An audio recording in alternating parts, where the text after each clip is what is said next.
जी नमस्कार दोस्तों, मैं सत्यम मिश्रा और आप देख रहे हैं टीच ही लर्नर्स का यूट्यूब चैनल। दोस्तों, जो बिहार में आरक्षण का मामला था, जिसको लेके आपको बता दें कि पटना हाई कोर्ट के द्वारा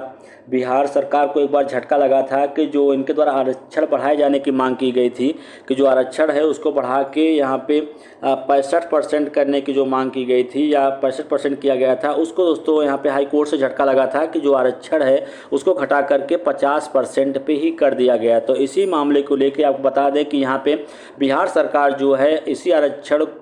कि रद्द करने के फैसले के खिलाफ जो है सुप्रीम कोर्ट पहुंच चुकी है नीतीश सरकार। तो बता दें कि बिहार में होने वाली जो भी भर्तियां हैं, अगर ये मामला दोस्तों सुप्रीम कोर्ट में गया है तो काफ़ी आने वाली जो भर्तियां हैं सब पे इसका असर जो है वो देखने के लिए मिलेगा। और भाई जाहिर सी बात है कि जब आरक्षण की मांग की जा रही है, जब तक आरक्षण का मामला जो है क्लियर नहीं हो जाता है, तब तक जो भी भर्तियां हैं वो भर्तियां या तो डिले होंगी या तो फिर अगर हो भी जाती हैं तो फिर दोस्तों बाद में वो जाके कोर्ट में वो चली जाएंगी। तो ये कहीं ना कहीं मामला दोस्तों ये गंभीर होने वाला है। बात करें यहाँ पे तो बिहार आरक्षण कानून रद्द करने के फैसले के खिलाफ सुप्रीम कोर्ट पहुंची नीतीश सरकार। बिहार सरकार ने आरक्षण कानून में संशोधन को खारिज करने से संबंधित पटना हाई कोर्ट के फैसले को सुप्रीम कोर्ट में चुनौती दी है कि इससे संबंधित याचिका बिहार सरकार की तरफ से मंगलवार को दायर कर दी गई। राज्य सरकार के स्तर से दायर की गई याचिका के बारे में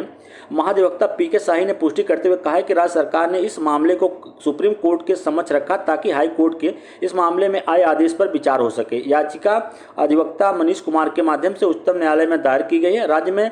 जाति आधारित गणना कराने के बाद आई रिपोर्ट के आधार पर राज्य सरकार ने आरक्षण कानून में संशोधन कर दिया था। संशोधित कानून के तहत राज्य सरकार ने दलित, आदिवासियों और पिछड़े वर्ग के लिए निर्धारित आरक्षण के प्रावधान 50% को बढ़ा के 65% जो है वो कर दिया था। सरकार के इस फैसले को हाईकोर्ट में चुनौती दी गई। उच्च न्यायालय ने 20 जून को अपना फैसला सुनाते हुए कहा था कि पिछले वर्ष नवंबर में राज्य विधानमंडल में सर्वसम्मत से पारित किया गया संशोधन आरक्षण कानून संविधान के प्रतिकूल है और यह समानता के अधिकार का हनन करना है। तो उच्च न्यायालय की एकल पीठ ने बिहार में सरकारी नौकरियों में रिक्तियों में आरक्षण जातियां, अनुसूचित जातियां और अन्य पिछड़ा वर्गों के लिए अधिनियम 2023 और बिहार आरक्षण अधिनियम 2023 को चुनौती देने वाली कई याचिकाओं को मंजूर कर लिया था और इनकी सुनवाई संयुक्त रूप से की गई थी। और उच्च न्यायालय ने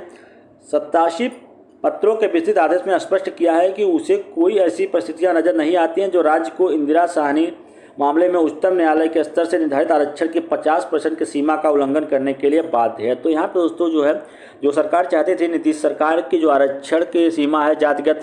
जनगणना कराने के बाद, उनका था कि जो आरक्षण है 50% से बढ़ा के 65% कर दिया जाए। तो भी जो भी भर्तियाँ दोस्तों वैकेंसी निकली थी उसमें भी ये चीज़ें जो हैं कर दी गई थी कि 65% जो है आरक्षण मिलेगा, लेकिन फिर उसको दोस्तों पटना हाई कोर्ट ने रद्द कर दिया। अब उसी मामले को लेके यहाँ पे एक बार नीतीश सरकार जो है सुप्रीम कोर्ट पहुँच चुकी है। अब देखिए दोस्तों सुप्रीम कोर्ट क्या फैसला देती है इसके मामले में और आगामी आने वाली चीज़ों को लेकर दोस्तों आपको नया जो भी जानकारी मिलेगी तो एक नए वीडियो के माध्यम से आपके समझ आएंगे और अपडेट जो है देते रहेंगे, क्योंकि दोस्तों आरक्षण को लेके, डोमिसाइल नीति को लेके बिहार में लगातार चीज़ें जो है चल रही हैं। तो अब जो आपकी TRA 3.0 भर्ती परीक्षा, इसमें तो नहीं, आगामी जो भर्ती परीक्षाएं होंगी बिहार में, जो भी भर्ती परीक्षा होगी उसमें हो सकता है कि डोमिसाइल नीति लागू हो जाए, आरक्षण का नया नियम लागू हो जाए। तो कई बदलाव आपको आगे देखने के लिए मिल सकते हैं, लेकिन फिलहाल अभी जिनका नोटिफिकेशन या जो वैकेंसियाँ निकल चुकी हैं उसमें दोस्तों ऐसा कुछ होने वाला नहीं है। ठीक है।